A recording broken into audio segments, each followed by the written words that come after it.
नमस्कार दोस्तों। जब हम कोई भी काम शुरुआत करते हैं तो हमें बहुत सारी तकलीफ़ों का सामना करना पड़ता है।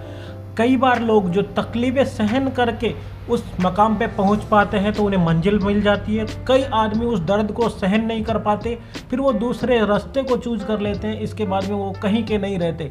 जी हाँ दोस्तों, मेरी कहानी इसी के ऊपर आधारित है कि अगर आपको ज़िंदगी में सफल होना है तो आपको जो दर्द और तकलीफ़ जो मिल रही है उसे सहन करना सीखो, क्योंकि दर्द और तकलीफ़ के बाद जो आपको मंजिल मिलेगी वो आपको एक ऐसा मकाम दिलाएगी, एक ऐसी पहचान बनाएगी आपकी जो ज़िंदगी के अंदर लोग आपको याद रखेंगे। कहानी है एक छोटी सी कहानी। एक समय एक रास्ते के अंदर एक पत्थर पड़ा हुआ था, तो एक मूर्तिकार ने सोचा क्यों ना मैं इस पत्थर को अच्छी तरह बना के एक अच्छी भगवान की मूर्त बना दूं। जैसे ही वो पत्थर को उठा के लाया, छीनी हथौड़ा मारना चालू किया तो उस पत्थर ने बोला नहीं नहीं, मुझे दर्द हो रहा है, मुझे मत मारो।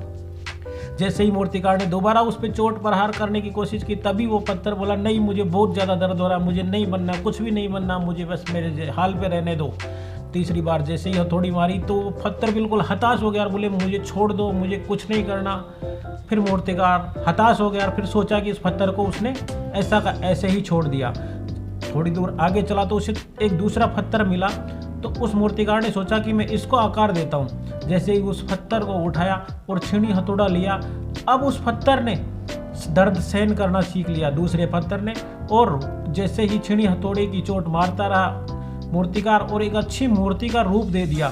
पत्थर ने दर्द सहन किया, काफ़ी दर्द सहन करने के बाद में उसे एक ऐसी मूर्ति, एक ऐसे भगवान की मूर्ति बन गई, जिसको वो ले जाके मूर्तिकार एक मंदिर के अंदर दान कर दिया। उस मंदिर में उस मूर्ति की स्थापना की गई।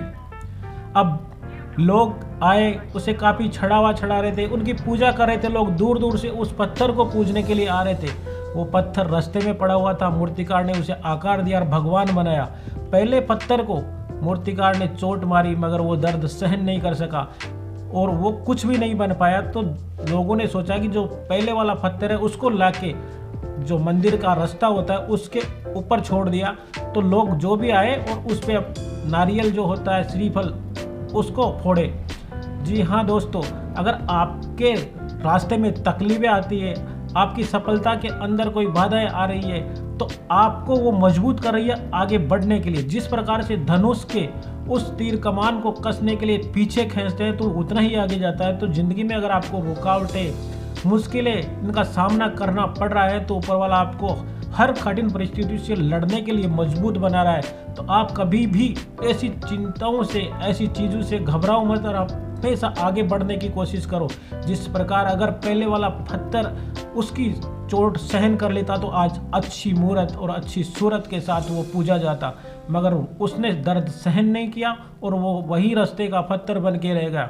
दोस्तों, ये ज़िंदगी आपकी है। अगर आपको इस टाइम जो आपका लेवल है, पढ़ाई में हो या किसी भी चीज़ में, अगर आप किसी का भी अगर कुछ सहन कर लेते हो तो आप ज़िंदगी के अंदर आगे बढ़ पाओगे। और आपके अंदर ईगो आ गया, किसी की बात सहन नहीं कर पा रहे, तो आप वहीं के वहीं रह जाओगे। तो मैं कहता हूँ कि आपको अगर सफल होना है तो विनम्र बनो।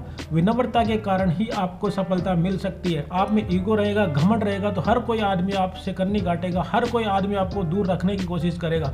आप चाहते हो कि दुनिया में नाम हो आपका, तो आप भी अपने मिशन में लग जाइए और दर्द को सहन कीजिए। और दर्द सहन करने के बाद में जब एक पत्थर को भगवान की मूर्त बन सकता है तो आप इंसान हो। थोड़ा बहुत कुछ सहन करो और आप अपनी मंजिल को पाओ।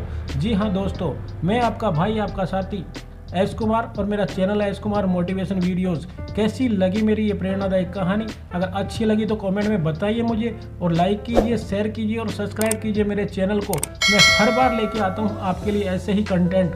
तब तक के लिए जय हिंद, जय भारत, वंदे मातरम।